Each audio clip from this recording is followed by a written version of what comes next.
আচ্ছা, এটা হচ্ছে তোমাদের ক্লাসরুম। আশা করি সবাই আসলে ক্লাসরুমে জয়েন করছো। তো এখানে কোর্স আউটলাইনটা নিয়ে আমি একটু কথা বলি। সো এখানেও আসলে আমি তোমাদের কোর্স ম্যাটার মানে কোন উইকে কি পড়ানো হবে ওইটা আসলে দিয়ে দেওয়া হয়েছে আর কি। আর এখানে আমি একটা বই আসলে সাজেস্ট করব, যারা আসলে একটু আহ, ভালোভাবে জিনিসগুলা শিখতে চাও আর কি, তারা এই বইটা কিনতে পারো, অথবা এটা পিডিএফও পাওয়া যায়। তোমরা যদি একটু গুগলে সার্চ করো, এইটা লিখে গুগলে একটু সার্চ করো, তাহলে আসলে পেয়ে যাবে আর কি। সেটা অনলাইনে অ্যাভেলেবল আছে। বা কেউ যদি নীল নীল ক্ষেত থেকে কিনতে চাও, এটা হচ্ছে একটা ইয়েলো প্লাস গ্রিন কালার, একটা ছোটখাটো বই, বেশি বড় না। ঠিক আছে, সেটা কিনতে পারবা। আর একটু মার্কস ডিস্ট্রিবিউশনটা নিয়ে একটু বলি, যে তোমাদের ক্লাস পারফরমেন্স হচ্ছে 10 নাম্বার, মানে তোমাদের এখন ক্লাস হবে কয়টা, যেহেতু এখন সপ্তাহে 2টা করে ক্লাস হয়ে গেছে। তো 14 ক্লাস হইলে 28টা ক্লাস হয়। 28টা ক্লাসে তার মানে প্রত্যেক 3 ক্লাসে মোটামুটি 3 ক্লাসে 1 নাম্বার নাকি, মোটামুটি এরকমই আর কি। ঠিক আছে। সো ক্লাসে প্রেজেন্ট থাকলে, যদি আসলে কোনো মানে মেজর ইনসিডেন্ট না হয়, তাহলে অ্যাটেন্ডেন্সের উপরে 10 নাম্বার আর কি। আর কুইজ প্লাস অ্যাসাইনমেন্ট, এটা আমরা আগে যেটা দিয়েছি 20 নাম্বার, আর ফাইনালে হচ্ছে 70 মার্কস। এটা আমরা সবাই জানি। আর কন্টেন্ট গুলাও তোমরা একটু দেখবা, বাট হয়তো এদিক একটু এদিক সেদিক হবে, যে আজকে একটু কম পড়াইলাম, কালকে বেশি পড়ালাম, বা আর আজকে এই উইকে যেটা ছিল এটা সামনের উইকে পড়লাম, সামনের উইকে এটা পিছনের উইকে পড়লাম, এরকম হতে পারে। বাট মোরলেস আমরা এই কন্টেন্ট গুলো আসলে কভার করার ট্রাই করবো। এটা ছিল আমাদের কোর্স আউটলাইন। এখন আসলে তোমাদের ইন্ট্রোডাক্টরি কনসেপ্টেরও আমি স্লাইড গুলা শেয়ার করে দিছি, যেহেতু আমি আসলে এগুলা এ সেকশনে এই ক্লাসগুলো আসলে নিছিলাম। সো আচ্ছা, সো আমরা একটু দেখি। ঠিক আছে। আচ্ছা, তোমাদের কি কোর্স আউটলাইন নিয়ে কারো কোশ্চেন আছে, বা মার্কস ডিস্ট্রিবিউশন নিয়ে?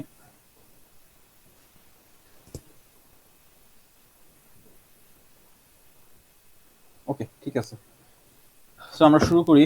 সো আমাদের যে জিনিসটা হচ্ছে যে প্রোগ্রামিং কি জিনিস।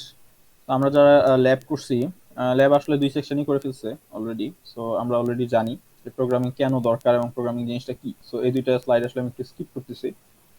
তো এখন আসলে বিষয় হচ্ছে যে আমরা যে প্রোগ্রাম করব, কোথায় করব। সো আমাদের আসলে একটা মেশিনের মধ্যে মানে প্রোগ্রামগুলো আসলে লিখতে হয়। তো এই মেশিনটাকে আমরা বলতেছি হার্ডওয়্যার। আর প্রোগ্রাম যে লিখি, এই প্রোগ্রাম জিনিসটাকে আমরা বলতেছি সফটওয়্যার। বুঝছো? তো হার্ডওয়্যার নামটা আসলে কেন আসতেছে, কারণ আসলে এটা হচ্ছে একটা ফিজিক্যাল অবজেক্ট, এটাকে আমরা আসলে ধরতে পারি। আর যেটা হচ্ছে কোড, এটাকে আসলে ধরা যায় না। ঠিক আছে, এটা আসলে আসলে একটা এরকম একটা জিনিস আর কি। তো এই কারণে এটাকে আমরা সফটওয়্যার বলতেছি। আচ্ছা, তো আগে আমরা একটু হার্ডওয়্যার নিয়ে ডিসকাস করি। তো হার্ডওয়্যার, হ্যাঁ, যেটা বলতেছে যে এটা হচ্ছে একটা ফিজিক্যাল কম্পোনেন্ট আছে এবং কিছু মেজর কম্পোনেন্ট আছে। ঠিক আছে, হার্ডওয়্যার কিছু মেজর কম্পোনেন্ট আছে। তো সবার প্রথমে হার্ডওয়্যার বলতে হচ্ছে তোমার পিসিটা আর কি। তোমার পিসি অথবা যাদের ল্যাপটপ আছে, ল্যাপটপ, এই পুরো জিনিসটা হচ্ছে হার্ডওয়্যার অন্তর্ভুক্ত। আচ্ছা, সো আমাদের মেজর কম্পোনেন্টের মধ্যে প্রথমেই চলে আসা হচ্ছে সেন্ট্রাল প্রসেসিং ইউনিট, সিপিইউ। ঠিক আছে। আচ্ছা, তো যাদের পিসি আছে, ল্যাপটপ আছে, তারা বলো তো যে সিপিইউ জিনিসটা কি, বা মোবাইলের মধ্যে তো সিপিইউ লাগেই, সিপিইউ জিনিসটা কি, এটা কি বলতে প্রসেসর পারবা? স্যার। প্রসেসর, হ্যাঁ। আসলে আমরা প্রসেসর নামে যেটা চিনি, এটাই হচ্ছে সিপিইউ। আচ্ছা, এখন সিপিইউ আসলে মানে ল্যাপটপ বা কম্পিউটারের সিপিইউ, পিসি সিপিইউ যারা ম্যানুফ্যাকচার করে, এরকম কিছু কোম্পানির নাম কি আমরা জানি? জি স্যার, হ্যাঁ, Intel, Intel, AMD. MNC, AMD, Intel. AMD, AMC না, হ্যাঁ, এএমডি। আর মোবাইলের পিসি, মোবাইলের যারা ম্যানুফ্যাকচার করে, মানে processor, Snapdragon. Snapdragon, Snapdragon, MediaTek, MediaTek, তারপর অক্টাকোর। ইয়েস, হুয়াওয়ের প্রসেসর গুলোর নাম যেন কি? অ্যাপল, অ্যাপেল, হ্যাঁ হ্যাঁ, অ্যাপেলের প্রসেসর আছে, ওই যে M1 চিপ যেগুলা, ঠিক আছে, M3 চিপ। মানে হুয়াওয়ের প্রসেসর গুলোর নাম কি? মার্ক হুয়াওয়েটা ওএস, জানি না। হ্যাঁ, মার্ক ওএস। ওএস। না, Kirin OS, Kirin Kirin, Kirin, হ্যাঁ। আর স্যামসাং এরটার নাম মনে হয় কি, এক্সিনোস না অক্সিনোস, কি যেন, যাই হোক। তো আমাদের এগুলা হচ্ছে প্রসেসর। ঠিক আছে। এবং আমাদের কম্পিউটারের প্রসেসরটা হচ্ছে কম্পিউটার ব্রেইন। ঠিক আছে, মোবাইলের প্রসেসর, এটা হচ্ছে কম্পিউটার ব্রেইন বলা যায়। একটা হচ্ছে মেইন মেমোরি আর একটা হচ্ছে সেকেন্ডারি স্টোরেজ ডিভাইস। তার মানে একটা হচ্ছে র্যাম, মেইন মেমোরিকে আমরা বলি র্যাম, আর যেটা হচ্ছে সেকেন্ডারি মেমোরি এটাকে আমরা বলো ধরো এসএসডি বলি, তারপর হার্ড ড্রাইভ বলি, ঠিক আছে, এরকম আর কি। তারপর কিছু আছে input devices. So input device গুলো হচ্ছে ধরা যাক কিবোর্ড, তারপর আচ্ছা মনিটর, মনিটর কি ইনপুট ডিভাইস না আউটপুট ডিভাইস, কি মনে হয়? আউটপুট। হ্যাঁ মনিটর আউটপুট। হচ্ছে আউটপুট, হ্যাঁ, কারণ মনিটর থেকে দেখা যায় আমাদের থেকে। আর কিবোর্ড, কিবোর্ড থেকে আসলে দেখার কিছু নাই, কিবোর্ডে তুমি টাইপ করলে এটা কম্পিউটার ভিতরে যায়, ঠিক আছে। সো এরকম ইনপুট ডিভাইস আর কি হইতে পারে? হেডফোন। মাউস, মাউস না, হেডফোন থেকে কি সাউন্ডটা, মাইক্রোফোন। হ্যাঁ মাইক্রোফোন হতে পারে, কিন্তু হেডফোন থেকে আসলে সাউন্ডটা তোমার কাছে আসছে, তাই না? মাইক্রোফোনটা ইনপুট ডিভাইস হতে পারে, আর যেটা হেডফোন বললো ওটা আউটপুট ডিভাইস হতে পারে, ঠিক আছে। সো আউটপুট ডিভাইস আর কি ধরনের হতে পারে, যে প্রিন্টার, ঠিক আছে। সো এগুলো হচ্ছে আমাদের ইনপুট আউটপুট ডিভাইস। সো আমরা যদি একটু একটা ডায়াগ্রাম হিসেবে দেখা ট্রাই করি জিনিসটাকে, এটাকে আমরা বলতে পারি একটা বেসিক আর্কিটেকচার আর কি। তো সবার মানে মাঝখানে যেটা আছে বা সবচেয়ে ইম্পর্টেন্ট জিনিস হচ্ছে সিপিইউ। তো সিপিইউ এর মধ্যে আবার দুইটা পার্ট আছে, একটা হচ্ছে কন্ট্রোল ইউনিট আর একটা হচ্ছে এএলইউ, ঠিক আছে। তো এএলইউ মানে হচ্ছে, এ মানে হচ্ছে অ্যারিথমেটিক। অ্যারিথমেটিক শব্দটা কি আমরা কেউ শুনছি আগে? অ্যারিথমেটিক, বীজগণিত। হ্যাঁ আসলে না, বীজগণিত মানে হচ্ছে অ্যালজেব্রা, বুঝতে পারছো? আমরা পাটিগণিত করে আসছি না, পাটিগণিত। জি স্যার। হ্যাঁ, সো পাটিগণিত ছিল মানে অ্যারিথমেটিক, অ্যালজেব্রা ছিল বীজগণিত, ঠিক আছে। মানে উইয়ার্ড নেই বাংলা, যাই হোক। সো এটা হচ্ছে এরিথমেটিক, এল মানে হচ্ছে লজিক, আর মানে তার মানে আসলে তোমার এই যে যোগ বিয়োগ গুণ ভাগ যেগুলো হবে, ওইগুলো আসলে সবকিছু এই সিপিইউ এর মধ্যে হয় আর কি। সিপিইউ এর স্পেসিফিক্যালি এএলইউ পার্টটাতে হয়। আর কন্ট্রোল ইউনিট মানে কি, কন্ট্রোল ইউনিটের কাজ হচ্ছে কে আসলে যোগ হবে, কে বিয়োগ হবে, যোগ বিয়োগ হয়ে তা আসলে কোথায় যাবে, ঠিক আছে। এই জিনিসগুলো আসলে কন্ট্রোল ইউনিট কন্ট্রোল করে আর কি। আচ্ছা, তো আর আরেকটা জিনিস আছে, এটা হচ্ছে মেমোরি। সো মেমোরির কাজ হচ্ছে, মেমোরি আসলে কি যোগ বিয়োগ হবে, আসলে দুইটা সংখ্যা ধরা যাক মেমোরিতে আসলো এবং তুমি বললা যে দুইটা সংখ্যা যোগ করো। এই যে যোগ করার জন্য একটা ইনস্ট্রাকশন, হুম, কারণ কারণ আসলে কম্পিউটার তো যোগ চিহ্নটা বুঝে না, তাই না? তো কম্পিউটার আসলে যোগ চিহ্নর এগেইনস্টে একটা বাইনারি সংখ্যা থাকে, ঠিক আছে, ওই সংখ্যাটা কম্পিউটার চিনে। তুমি যোগের এগেইনস্টে বাইনারি সংখ্যাটা আসলে এই মেমোরির মধ্যে স্টোর করা থাকে, ঠিক আছে, এরকম আসলে। তোমরা কি এটা জানো যে কম্পিউটার যে আসলে জিরো আর ওয়ান ছাড়া কিছু বুঝে না, এরকম একটা কথা কি তোমরা কেউ শুনছো? জি স্যার। আচ্ছা, তার মানে আমরা কি বুঝতেছি যে কম্পিউটার এ মানে কি বি সি ডি বা 10 20 30 40 যোগ বিয়োগ গুণ ভাগ কিছু কিন্তু শিখে না, সবগুলোর এগেইনস্টে একটা করে বাইনারি কোড আছে। তো ওই বাইনারি কোডগুলাই আসলে আমাদের এই মেমোরিতে স্টোর অবস্থায় থাকে। আচ্ছা, তো আমরা ইনপুট ডিভাইসের মাধ্যমে ধরা যাক 10 20 যোগ চিহ্ন এগুলো মেমোরিতে আমরা পাঠাই।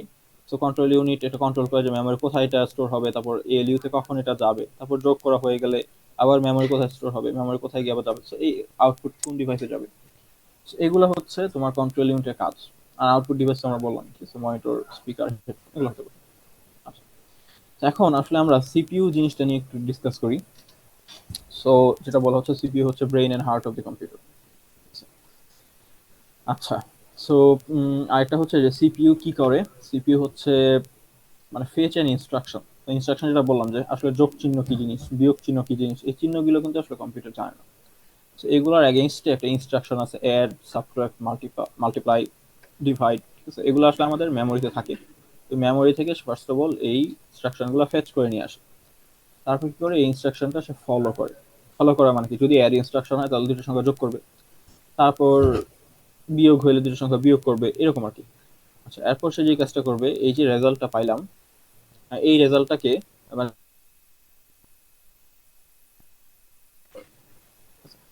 আচ্ছা, তো এখন আমরা যেটা বলতেছিলাম যে সিপিইউর দুইটা পার্ট ছিল, একটা ছিল কন্ট্রোল ইউনিট, এই যে কোঅর্ডিনেট কম্পিউটারস অপারেশন, তারপর যোগের পর কি হবে, ঠিক আছে, এই নেক্সট ইনস্ট্রাকশনটা কি হবে এটা সে ফলো করে। তারপর মেজর কম্পোনেন্ট গুলো মানে এই যে ইনপুট আউটপুট সব ডিভাইস গুলোর মধ্যে একটা রেগুলেট করা মানে হচ্ছে কন্ট্রোল করে আর কি বেসিক্যালি, কোনটার পর কোনটা হবে এগুলো আর কি। আর এরিথমেটিক লজিক ইউনিট হচ্ছে, so arithmetic and logic unit হচ্ছে ওই ম্যাথমেটিক্যাল অপারেশন গুলো পারফর্ম করা, বেসিক্যালি এটি। সো আচ্ছা, সিপিইউ কি জিনিস আশা করি কারো বুঝতে সমস্যা হয় নাই, তাই না? খুবই সিম্পল জিনিস। আচ্ছা, এখন আমরা একটু মেমোরিতে আসি। তো আমাদের মেইন মেমোরি যেটা ছিল, আম, আচ্ছা তোমরা কি কেউ ওই যে পিসি বিল্ড করছো যে বাসায়, মানে আমাদের দুই ধরনের মেমোরি কেন লাগে, মানে সিপিইউ কেন লাগে আর ইয়ে কেন লাগে, এটা কি বলতে পারবা?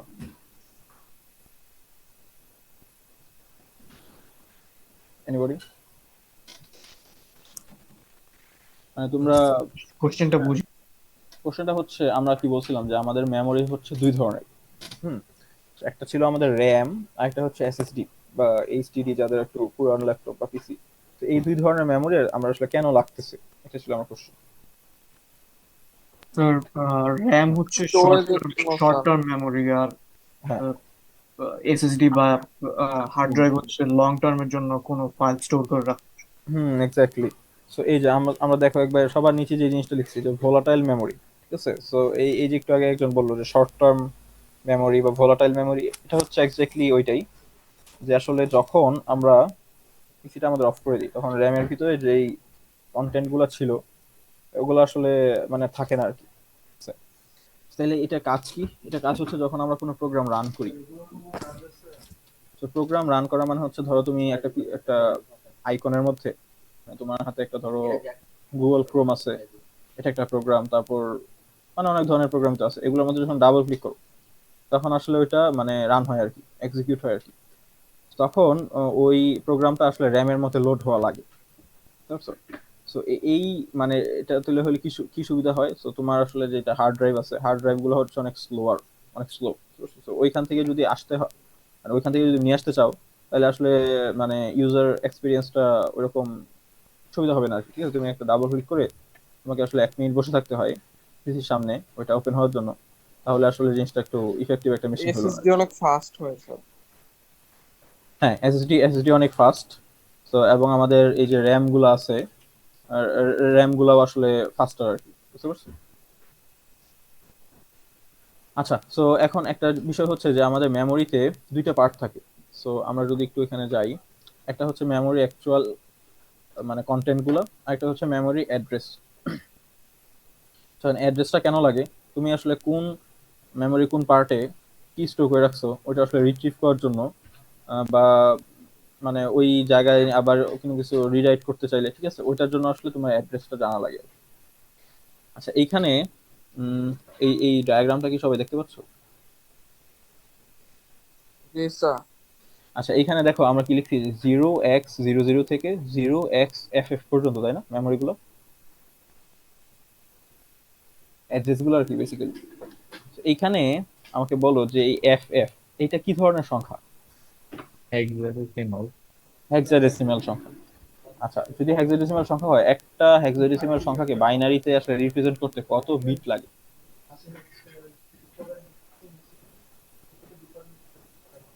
ষোলো স্যার। মানে একটা হেক্সাডেসিমাল সংখ্যা, ঠিক আছে, যেমন যে এফ, এফ মানে মানে ডেসিমালে কত? 16। দুইটা লাগে। স্যার 16? দুইটা করে লাগবে। দুইটা বিট লাগে? তুমি কি 16 না, এটা হচ্ছে 15, 0 থেকে 15 পর্যন্ত 16টা সংখ্যা, বুঝতে পারছো? ওকে 15 স্যার। স্যার। আচ্ছা, এখন একটা 15 সংখ্যাটাকে বাইনারিতে রিপ্রেজেন্ট করতে কত বিট লাগে? 2 বিট। 2 বিট? 2 বিটে তুমি 15 কে বাইনারিতে কনভার্ট করে ফেলতে পারবা? Sorry, 8 bit, 8 sir. এই না, 8 বিট না, 4 বিট লাগে। 4 বিট। তোমরা ওই যে 8421 এই এরকম কিছু দেখছো না, মানে জি স্যার। কোড। তো সবগুলোর মধ্যে যদি 8 এর মধ্যে 1 হয়, 4 এর মধ্যে 1 হয়, 2 এর মধ্যে 1 হয়, আবার 1 এর মধ্যে যদি 1 হয়, তাহলে সবগুলোর যোগফল কত হয়? 15 হয়, বুঝতে পারছো? তার মানে একটা এফ কে রিপ্রেজেন্ট করতে যদি আমার 4 বিট লাগে, দুইটা এফ কে রিপ্রেজেন্ট করতে কত বিট লাগবে? 8 বিট। 8 বিট লাগবে। আচ্ছা তাহলে এখন আমাকে বলো, এই যে আমরা দেখতেছি আমাদের অ্যাড্রেস, এই অ্যাড্রেসটা 00 থেকে শুরু হয়েছে, তার মানে প্রথমে 4টা 0, আবার পরে 4টা 0।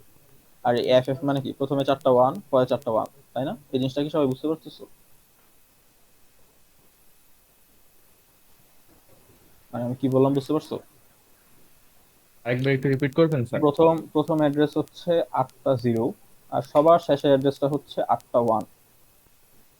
এই যে 4টা 1, এফ এর জন্য 4টা 1, বুঝতে পারছো? জি স্যার।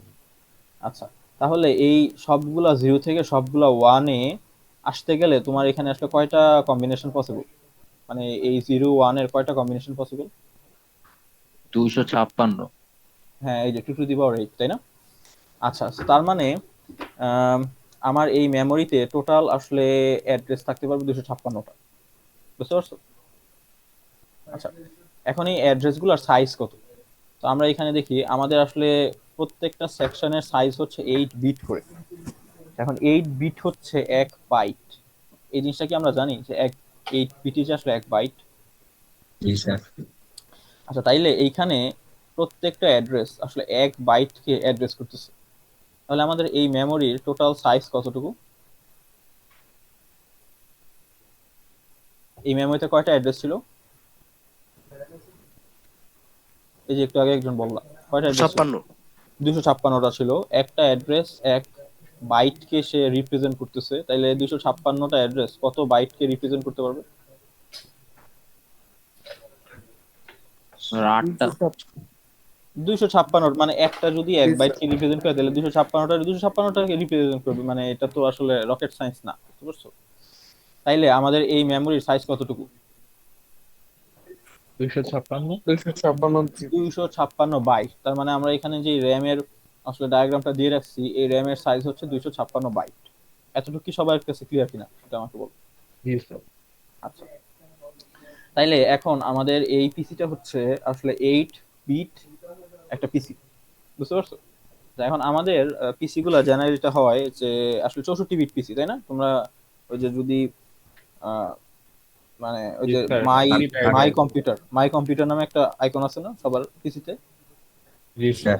দিস কম্পিউটার, ওইটার মধ্যে রাইট ক্লিক করে প্রপার্টিজ এর মধ্যে যাও।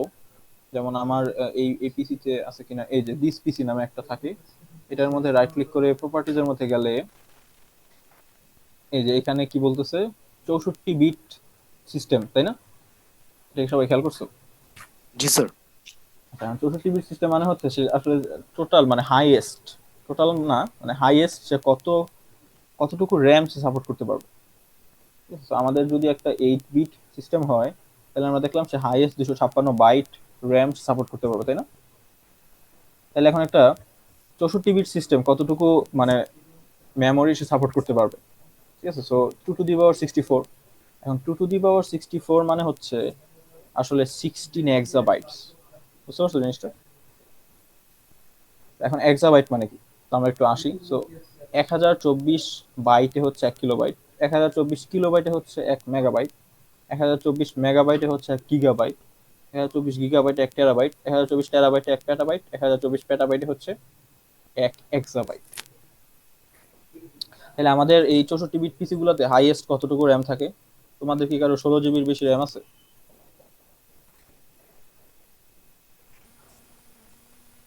মানে তোমাদের বাসায় যে পিসি আছে 16 জিবি বা 32 জিবির বেশি কারো তো মনে হয় র্যাম নাই নাকি? 64 জিবি র্যাম কারো আছে?